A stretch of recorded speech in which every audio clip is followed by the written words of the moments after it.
Campo Vicente Lim, Calamba City, Laguna.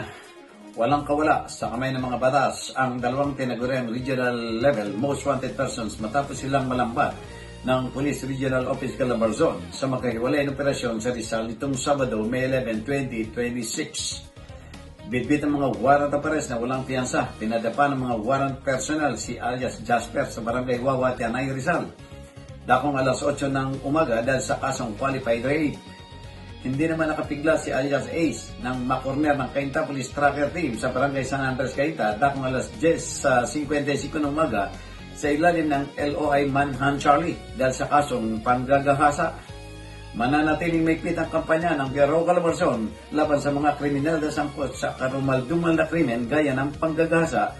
Babala ni Police Brigadier General Hansel Marandan, ang Regional Director ng Bureau Calabarzon. Kasalukuyang nakakulong ang dalawang akusado at naghihintay ng kanilang pagharap sa korte. Jojo Cesar Magsumbulugurat para sa journalnews.com.ph.